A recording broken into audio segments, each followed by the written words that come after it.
বিশ্বকাপ শেষ। এখন চারদিকে শুধু একটা কথাই শুনছেন, ক্লাব ফুটবল শুরু হচ্ছে। কিন্তু আপনি যদি ভাবেন বিশ্বকাপ বুঝি, কিন্তু ক্লাব ফুটবল এত জটিল কেন, তাহলে এই ভিডিওটা আপনার জন্য। মাত্র 5টি বিষয় বুঝতে পারলেই ক্লাব ফুটবলের প্রায় 80 থেকে 90% আপনার কাছে পরিষ্কার হয়ে যাবে। চলুন একদম সহজ ভাষায় শুরু করি। 1. লিগ সিস্টেম বা লিগ। ক্লাব ফুটবলের সবচেয়ে বড় প্রতিযোগিতা হলো লিগ। এখানে একটা লিগের সব দল পুরো মৌসুমে একে অপরের বিপক্ষে খেলে। নিয়ম খুবই সহজ, জিতলে 3 পয়েন্ট, ড্র করলে 1 পয়েন্ট, হারলে কোনো পয়েন্ট নেই। মৌসুম শেষে যে দলের পয়েন্ট সবচেয়ে বেশি তারাই হয় চ্যাম্পিয়ন। এখানে একটা গুরুত্বপূর্ণ বিষয় হলো হোম এবং অ্যাওয়ে ম্যাচ। প্রায় সব বড় লিগে প্রতিটি দল একই প্রতিপক্ষের বিপক্ষে 2 বার খেলে, একবার নিজের মাঠে আরেকবার প্রতিপক্ষের মাঠে, অর্থাৎ সবাই সমান সুযোগ পায়। এখানে বিশ্বকাপের মতো একটি ম্যাচে সব শেষ হয়ে যায় না, বরং পুরো মৌসুম জুড়ে ধারাবাহিক ভালো খেলাই আসল বিষয়। 2. ঘরোয়া কাপ।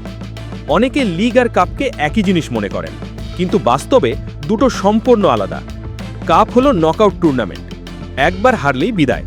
কিছু প্রতিযোগিতায় মাত্র একটি ম্যাচেই ফল নির্ধারণ হয়, আবার কিছু টুর্নামেন্টে 2 লেগে খেলা হয়, একবার নিজের মাঠে একবার প্রতিপক্ষের মাঠে।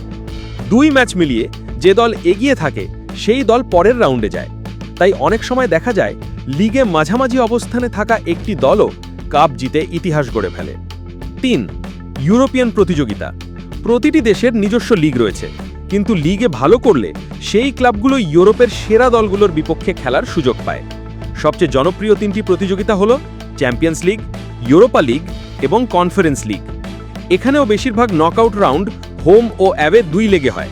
তবে একটি বিষয় আলাদা, ফাইনাল সবসময় নিরপেক্ষ মাঠে এক ম্যাচেই অনুষ্ঠিত হয়। এই কারণেই চ্যাম্পিয়ন্স লিগ জেতাকে ক্লাব ফুটবলের সবচেয়ে বড় অর্জনগুলোর একটি বলা হয়। 4. ট্রান্সফার। জাতীয় দল আর ক্লাব ফুটবলের সবচেয়ে বড় পার্থক্য এখানেই। জাতীয় দলে খেলোয়াড় কেনাবেচা হয় না, কিন্তু ক্লাব ফুটবলে প্রতি মৌসুমে ট্রান্সফার উইন্ডো খোলে। এই সময় ক্লাবগুলো নতুন খেলোয়াড় কেনে, পুরনো খেলোয়াড় বিক্রি করে, আবার অনেককে লোনেও পাঠায়। ফলে একটি দলের স্কোয়াড, শক্তি এবং খেলার ধরন প্রতি মৌসুমেই বদলে যেতে পারে। এটাই ক্লাব ফুটবলকে সবসময় নতুন আর উত্তেজনাপূর্ণ করে রাখে। 5. রেলিগেশন ও প্রমোশন। ক্লাব ফুটবলে শুধু শিরোপার লড়াই গুরুত্বপূর্ণ নয়, আরও একটি বড় লড়াই চলে টিকে থাকার জন্য। যে দলগুলো লিগের একদম নিচে থাকে তারা নিচের ডিভিশনে নেমে যায়, এটাকেই বলা হয় রেলিগেশন। আর নিচের ডিভিশনের সেরা দলগুলো উঠে আসে ওপরের লিগে, এটিই প্রমোশন। তাই অনেক সময় টেবিলের নিচের 2 দলের ম্যাচও ফাইনালের মতো উত্তেজনাপূর্ণ হয়ে ওঠে, কারণ সেখানে শুধু 3 পয়েন্ট নয়, পুরো ক্লাবের ভবিষ্যৎ নির্ভর করে। শেষ কথা, এই 5টি বিষয় যদি আপনি ভালোভাবে বুঝে ফেলেন, তাহলে ক্লাব ফুটবল আর কঠিন লাগবে না। এরপর ধীরে ধীরে rivalry, tactics, transfer market, academy, এমনকি ক্লাবের ইতিহাসও নিজে থেকেই সহজ লাগতে শুরু করবে। মনে রাখবেন, ফুটবল কঠিন কোনো খেলা নয়, কঠিন শুধু শুরুটা। আর একবার শুরুটা বুঝে গেলে ক্লাব ফুটবলের প্রতিটি ম্যাচ আপনার কাছে নতুন এক গল্প হয়ে উঠবে।